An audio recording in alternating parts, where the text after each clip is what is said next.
Hello everyone. This is day 2 of my week of daily videos recounting incredible stories involving animals.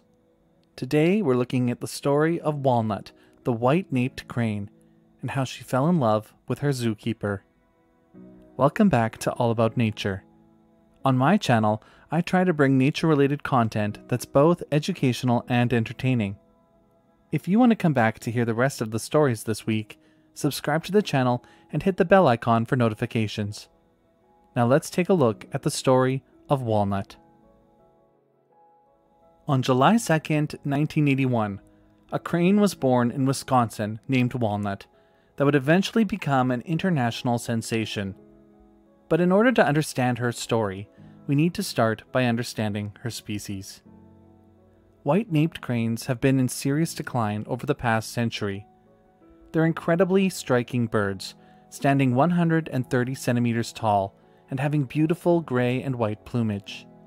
Their faces are red and they have piercing orange eyes.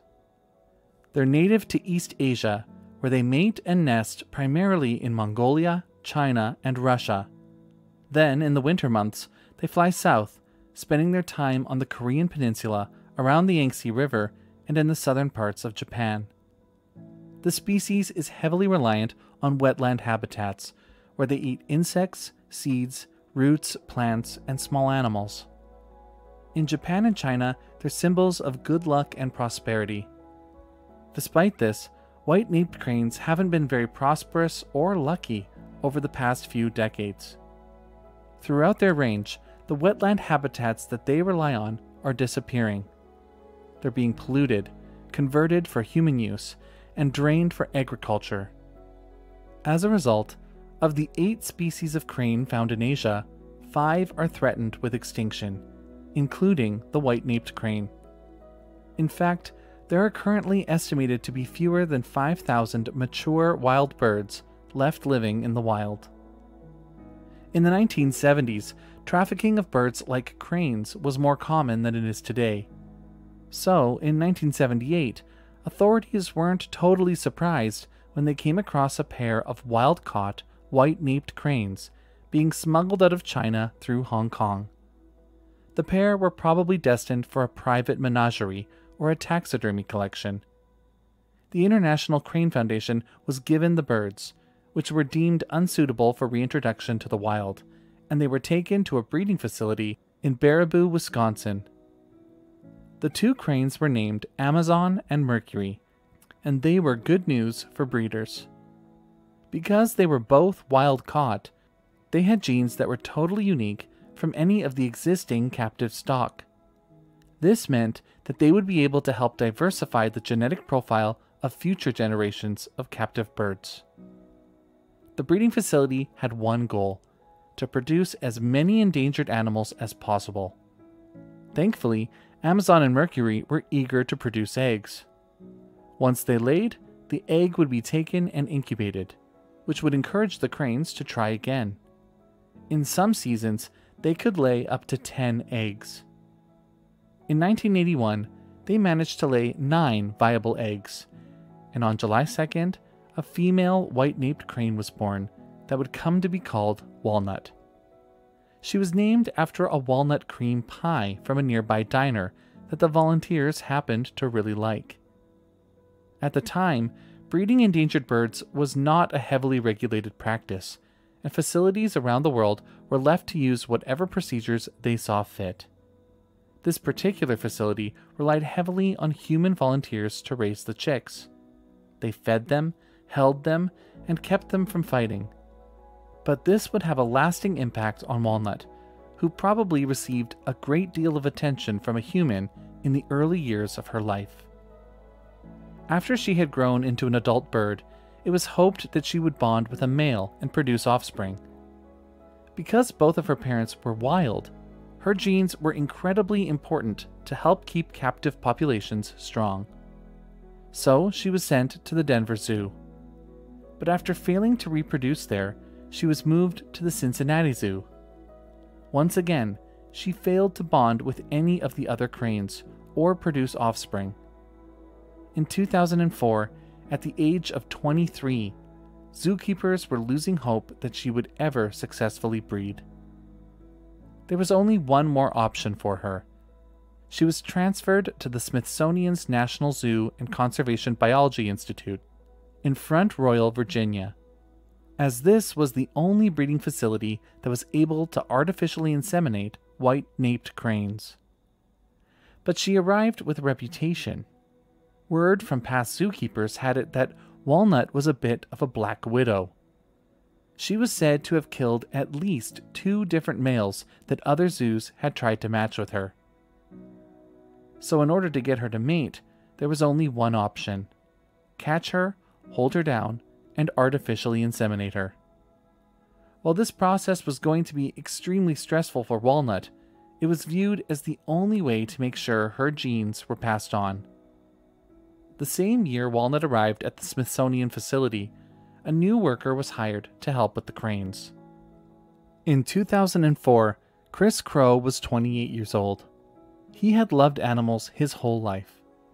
After graduating from Virginia Tech in 1998, he worked in a wide range of conservation fields, from tallying wild bird populations to assisting in the reintroduction of California condors and wolves.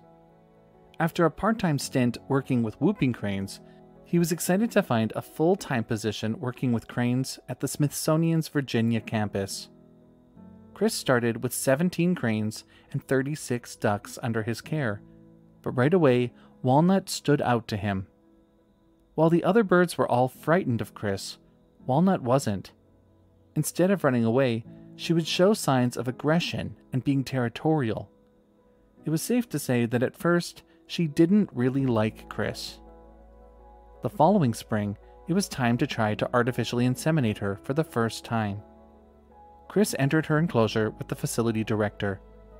They cornered Walnut, held her body still, and as Chris prepared her to be artificially inseminated, she raised her tail, accepting the mating procedure. This surprised Chris, because she wasn't as reluctant as he thought she would be. 2 weeks later, she produced 2 fertile eggs, which were raised by another bonded pair in the facility. This is when Walnut changed her attitude towards Chris. By the summer, Chris noticed that Walnut was no longer acting aggressively towards him. Instead, she repeatedly bowed her head and raised her wings. Chris didn't recognize the new behavior at first, until he observed the bonded pairs at the facility making the same movements. He realized that Walnut was making the first moves of a mating dance. The next time she bowed her head, Chris bowed his head. When she raised her wings, Chris raised his arms. The pair would walk around in circles, and when she trumpeted, Chris would try to trumpet back. The bonding was working, but the mating season was coming to an end. The following spring, Chris noticed another behavior that other bonded pairs did. The males gave nesting materials to the females to win their attention. Chris began bringing sticks to Walnut, and amazingly, she began to accept them and build a nest. The next step was to get her to allow him to touch her. This was going to be necessary to be able to artificially inseminate her without catching her and holding her down in the future. He began by touching her tail and rewarding her with food. By the end of the summer, he could pet her whole back.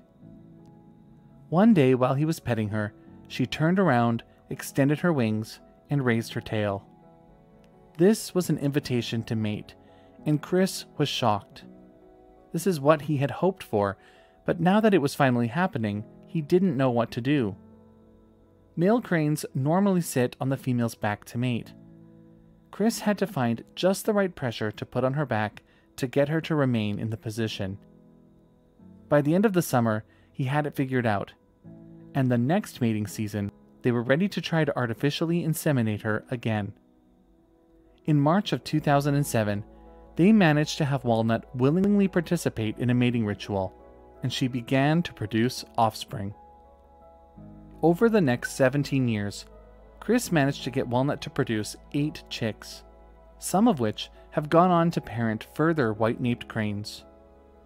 Many years, it was decided that they didn't need to have Walnut produce any eggs, but Chris still had to perform the mating ritual with Walnut as many as 4 or 5 times per day in order to maintain his bond with her.